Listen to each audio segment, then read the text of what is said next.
dia, sétimo ano. Então, hoje a gente vai falar, a gente falou um pouquinho aí, né, sobre as teias, né, sobre os seres vivos, e hoje a gente vai falar sobre os impactos, falando sobre as cadeias, impactos dos fenômenos naturais e da atividade humana nos ecossistemas. Porque a gente viu que, né, o ecossistema é formado por é como se fosse uma grande teia, e a gente tem vários ecossistemas.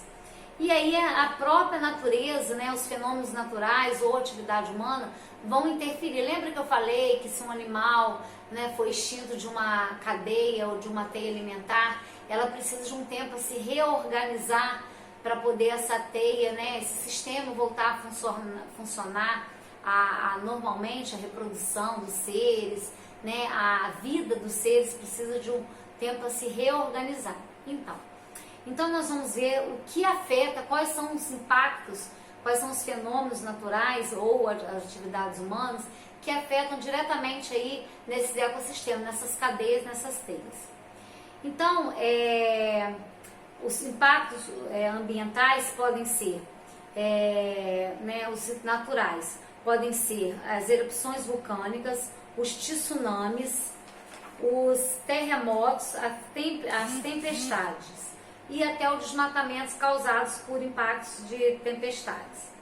Então vamos lá, como que as erupções vulcânicas podem interferir no ambiente e aí até ameaçar espécies, né, a extinção de espécies, ou até mesmo provocar a extinção total de várias espécies ou de uma das espécies, ou alterar também o comportamento de alguns animais ou mesmo até de algumas plantas, tá? Dependendo, eles até acabam tendo que fazer adaptações para poder conseguir sobreviver.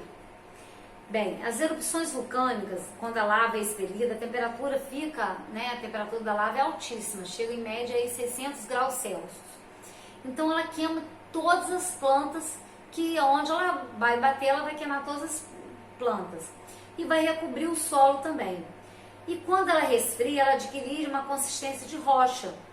E assim são necessários muitos anos para que essas áreas onde teve erupções vulcânicas voltem a ter né, vegetação, e aí os animais possam habitar aquele lugar ali, certo?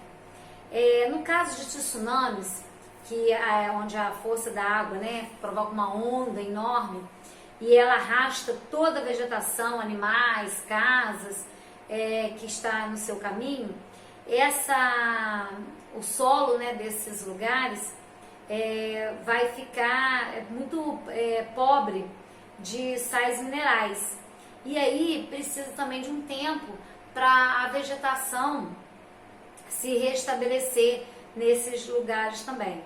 Às vezes também pode acontecer até o contrário, haver uma grande quantidade de sais minerais, né, porque às vezes a água vai ficar retida ali naquele lugar, aí o excesso de sais minerais também pode provocar também a morte da vegetação, e se não tem vegetação não tem animais, certo? Porque uma coisa, como a gente viu nas cadeias, está interligada com a outra. Os terremotos podem fragmentar os ecossistemas, causando a queda de árvores, a morte de animais e alterar as características dos ambientes. Muitos animais percebem até as vibrações do solo e reconhecem os primeiros indícios de terremotos e acabam até fugindo do local, tá? Muitas vezes é um sinal de que o terremoto vai acontecer. As tempestades também são fenômenos naturais muito comuns, principalmente em florestas tropicais, que é o caso da floresta amazônica, da Mata Atlântica, né, que são florestas tropicais. Além da chuva forte, também ocorrem raios e ventos fortes.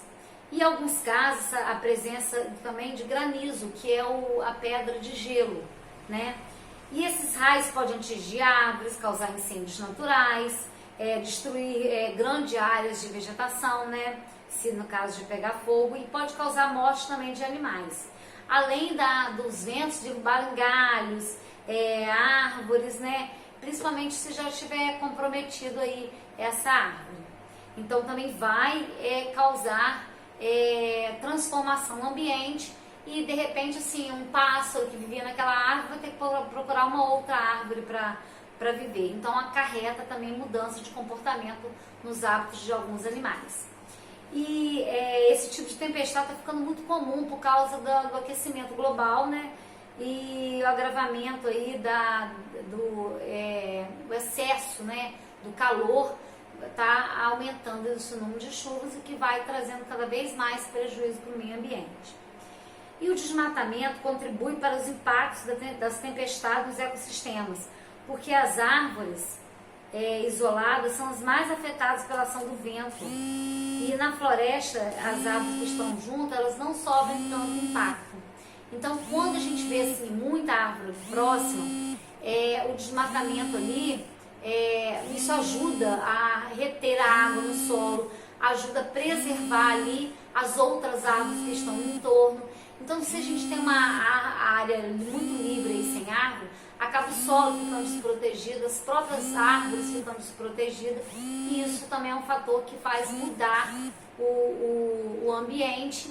E mudando o ambiente, né, como a gente viu que cada ser tem um ambiente para sobreviver, ele vai ter que procurar um outro ambiente para viver, tá? Então as catástrofes naturais não podem ser evitadas, mas podem ser previstas, que é o caso do terremoto, onde a gente tem um sismógrafo, que é um aparelho que ele, junto com outros aparelhos, ele vai medir a vibração do solo. E aí quando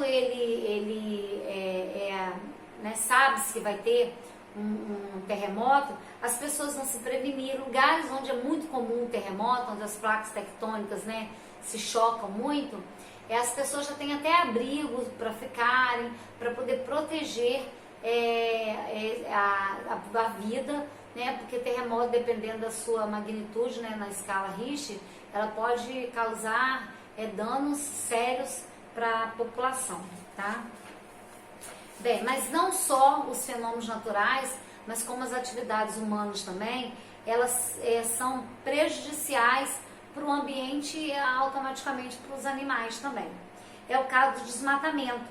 Quando o desmatamento é feito de forma natural, gente, né, por alguma intempérie da natureza, é ruim. Mas quando é feito pelo homem, também é ruim.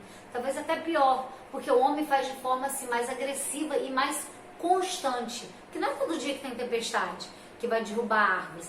Mas a gente vê aí o desmatamento em algumas regiões diariamente. Então isso com certeza é muito prejudicial para o meio ambiente, tá?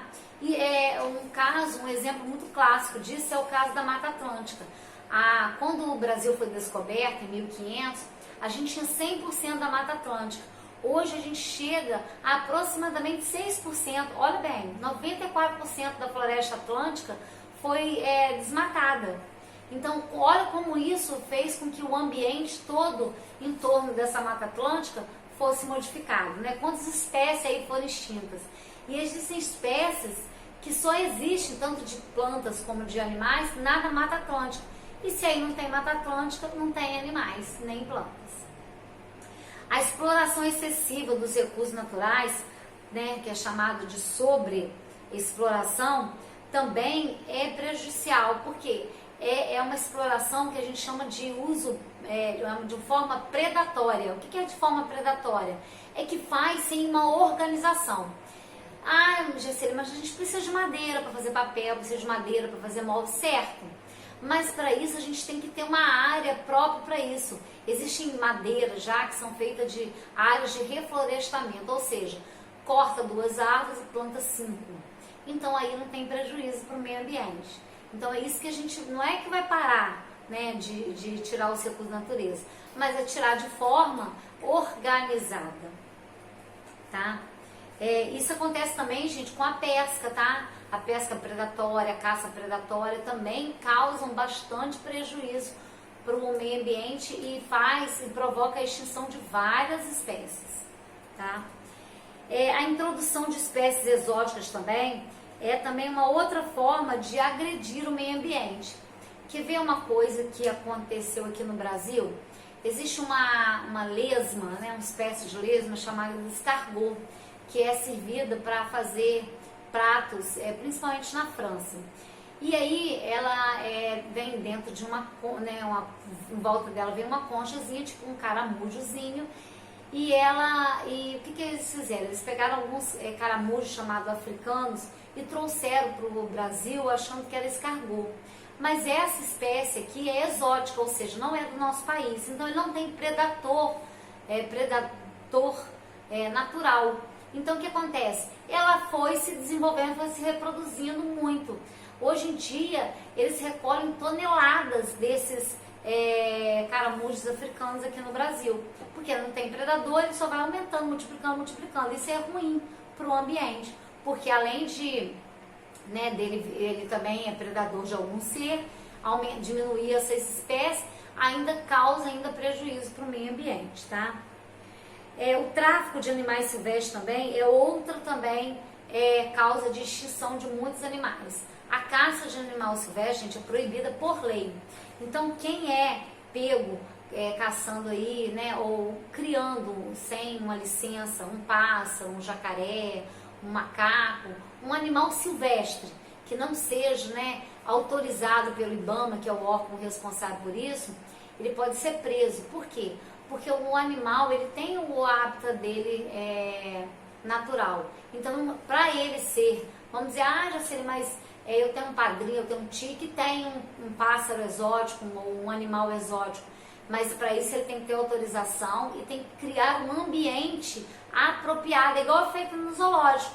O zoológico tem um monte de animal silvestre, mas eles vivem dentro de um ambiente construído para eles sobreviverem ali, para eles não se reproduzirem naturalmente e não haver extinção dessas espécies, certo?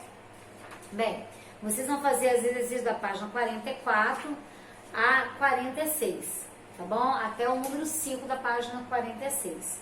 Então, beijos e até semana que vem.